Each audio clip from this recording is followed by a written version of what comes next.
Hello दोस्तों, नमस्कार। मैं हूं शैलेंद्र। स्वागत करता हूं आप सबका एक बार फिर से यूट्यूब पर अपनी इस वीडियो लेक्चर सीरीज में। दोस्तों, मेरा आज का टॉपिक है क्रोमोसोम। क्रोमोसोम पे आगे बढ़ने से पहले आपको बता दें, क्रोमोसोम्स का हमारा एक वीडियो लेक्चर हो चुका है जिसमें हम लोगों ने क्रोमोसोम्स का बेसिक को डील किया था। यदि आप नहीं देखे हैं तो उसका लिंक मैं डिस्क्रिप्शन में ऐड कर दूंगा, आप उसको देख लीजिएगा। उसके बाद आप इसको देखेंगे तो आपका हर कॉन्सेप्ट बेहतर ढंग से क्लियर हो जाएगा। तो आपका अधिक समय न लेते हुए चलते हैं अपना टॉपिक पर। दोस्तों, बात करते हैं क्रोमोसोम्स के केमिकल कंपोजिशन का। दोस्तों, क्रोमोसोम में आप क्या देखेंगे? मुख्य तौर पर न्यूक्लिक एसिड होता है, हिस्टोन प्रोटीन होता है और नॉन हिस्टोन प्रोटीन होता है।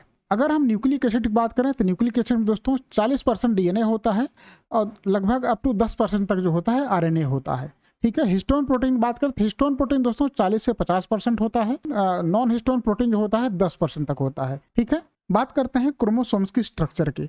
दोस्तों, क्रोमोसोम जो होता है आप इसमें देखेंगे तो क्रोमोसोम के अंदर, ठीक है, क्रोमोसोम्स के अंदर जो होता है विस्कस और एक्रोमैटिक सब्सटेंस भरा रहता है। ठीक है, जिसे हम मैट्रिक्स कहते हैं।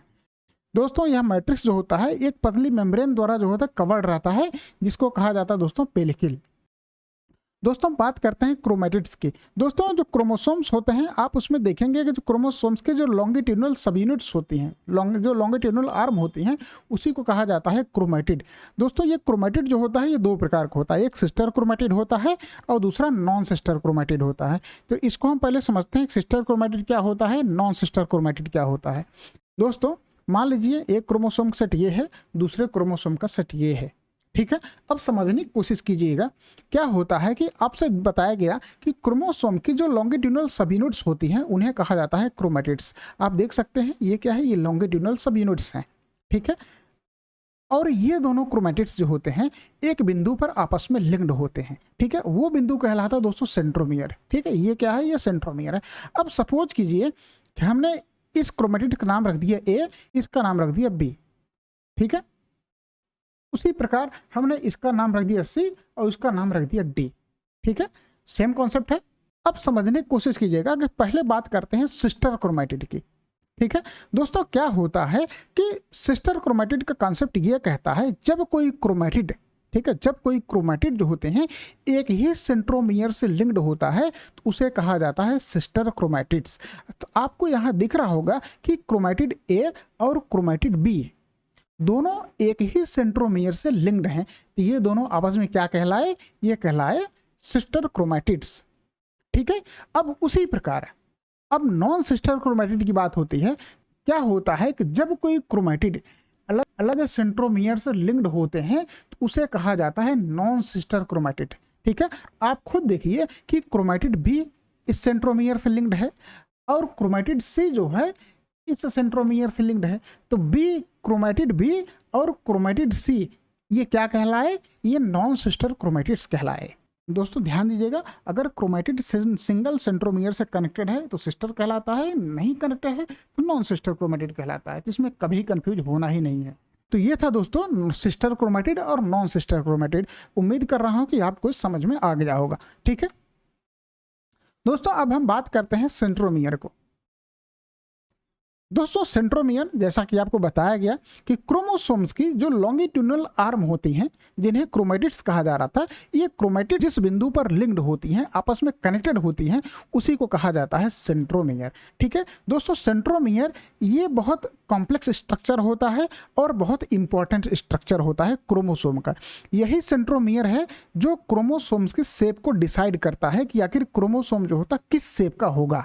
ठीक है। इसी सेंट्रोमियर से जो होता है सेल डिवीजन के समय एनाफेज में स्पिंडल फाइबर अटैच्ड होते हैं, कनेक्ट होते हैं, जिसकी वजह से स्पिंडल फाइबर के पोल्स की तरफ क्रोमोसोम्स को खींच लेते हैं। तो ये था दोस्तों सेंट्रोमियर। इसी सेंट्रोमियर को कहा जाता है दोस्तों प्राइमरी कंस्ट्रक्शन।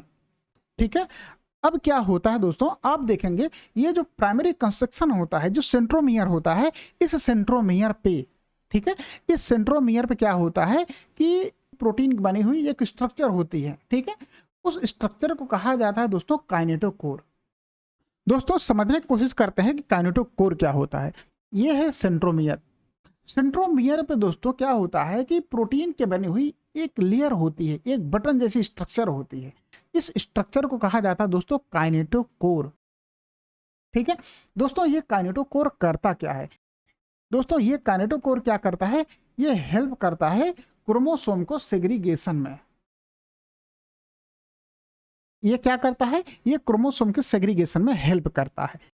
ठीक है, तो अब बात करते हैं दोस्तों सेकेंडरी कंस्ट्रक्शन की। दोस्तों जो सेकेंडरी कंस्ट्रक्शन होता है, आप देखेंगे क्रोमोसोम में कहीं कहीं पर क्या होता है कि प्राइमरी कंस्ट्रक्शन के अलावा भी एक या एक से अधिक सेकेंडरी कंस्ट्रक्शन प्रेजेंट होते हैं।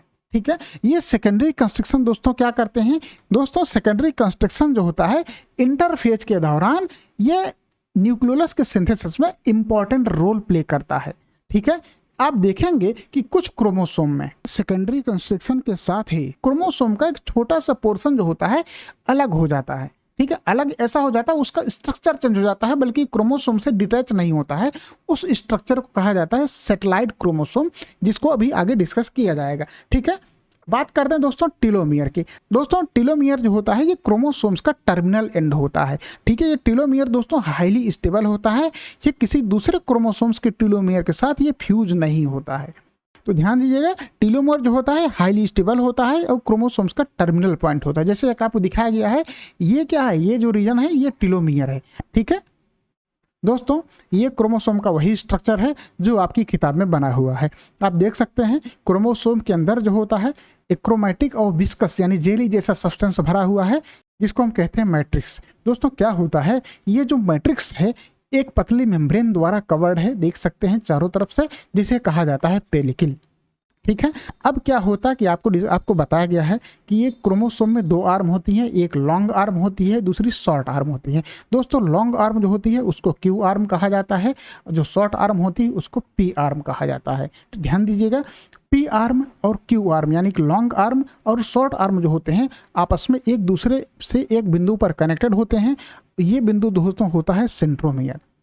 ठीक है, ये सेंट्रोमियर दोस्तों बहुत कॉम्प्लेक्स स्ट्रक्चर होता है और क्रोमोसोम का बहुत इंपॉर्टेंट स्ट्रक्चर होता है, जैसा कि आपको बताया गया। दोस्तों यही सेंट्रोमियर है जो क्रोमोसोम के शेप को डिसाइड करता है कि क्रोमोसोम का शेप कैसे होगा। दोस्तों ये जो सेंट्रोमियर है इसी पर प्रोटीन के बनी हुई एक और मेम्ब्रेन होती है, तो जिसे कहा जाता है दोस्तों काइनेटोकोर।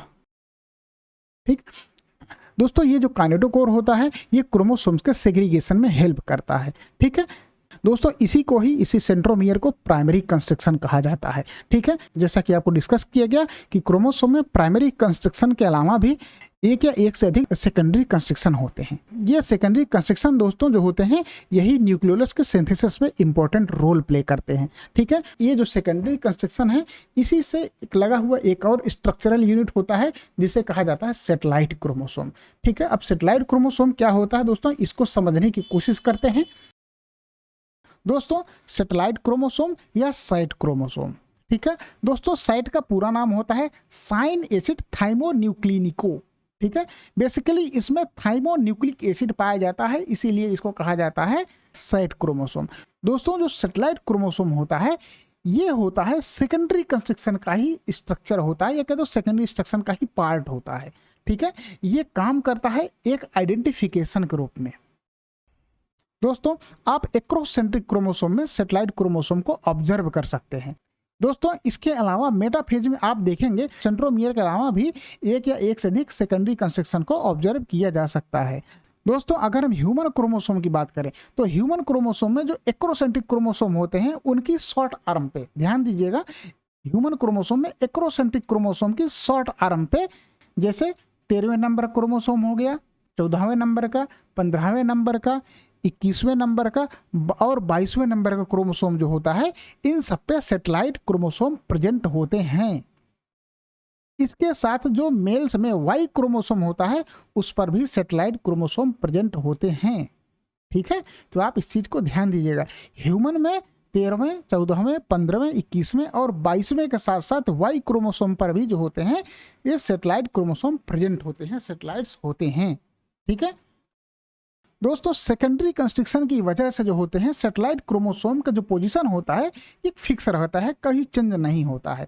ठीक है, इसी वजह से सैटेलाइट क्रोमोसोम को एज अ मार्कर यूज किया जाता है स्पेसिफिक क्रोमोसोम की आइडेंटिफाई करने के लिए। दोस्तों आप इस इमेज की देखिए, ये कैसा क्रोमोसोम है, रेप्लिकेटेड क्रोमोसोम है। अब तक जो हमने पढ़ा है ये सब इसमें रिकॉल हो जाएगा, इसको समझने की कोशिश करते हैं। ठीक है, दोस्तों आप सबको पता है क्रोमोसोम दो आर्म होते हैं, एक लॉन्ग आर्म होती है जिसको क्यू कहा जाता है, एक शॉर्ट आर्म होती है जिसको पी कहा जाता है। हालांकि यहाँ पोजीशन स्पष्ट नहीं है क्योंकि यहाँ पर मेटासेंट्रिक स्टेज को दिखाया गया है। ठीक है दोस्तों, आपने देखा कि जो क्रोमोसोम की जो लॉन्गिट्यूडिनल आर्म होती हैं इसको कहा जाता है क्रोमैटिड। ठीक है, एक क्रोमैटिड ये हो गया, दूसरा क्रोमैटिड ये हो गया। ठीक है, लॉन्गिट्यूडिनल आर्म है। दोस्तों आप देखेंगे क्या होता है कि ये क्रोमैटिड्स आपस में एक दूसरे से जहां लिंक्ड होते हैं उस स्ट्रक्चर को कहा जाता है दोस्तों सेंट्रोमियर। तो ये स्ट्रक्चर कैसा हो गया, ये सेंट्रोमियर हो गया। दोस्तों इस सेंट्रोमियर पर ही आप देखेंगे प्रोटीन की बनी हुई एक और स्ट्रक्चर होती है जिसे कहा जाता है काइनेटिक कोर। ठीक है, ये काइनेटोकोर क्या करता है दोस्तों, ये क्रोमोसोम के सेग्रीगेशन में इंपॉर्टेंट रोल प्ले करता है। ये दिखता है कि क्रोमोसोम जो सेग्रीगेट हो रहे हैं प्रॉपर सेग्रीगेट हो। आपने सेल डिवीजन में देखा था कि क्या होते हैं कि एनाफेज में क्रोमोसोम सब बराबर भाग में बट जाते हैं। ठीक है, डिस्ट्रीब्यूट हो जाते हैं, तो वही इक्वली डिस्ट्रीब्यूट हो, इस चीज का ध्यान रखता है काइनेटोकोर। ठीक है, तो दोस्तों आप देख सकते हैं क्रोमैटिड्स की जो टर्मिनल एंड होती हैं उसको कहा जाता है टेलोमियर। और आप देख सकते हैं यहाँ पर कुछ डार्क रीजन दिखाया गया है। जो डार्क रीजन दिखाया गया दोस्तों ये है आपका हेट्रोक्रोमैटिन। ठीक है, और जो ब्लू रीजन दिखाया गया है ये है आपका यूक्रोमैटिन। ठीक है दोस्तों, ये था हमारा क्रोमोसोम।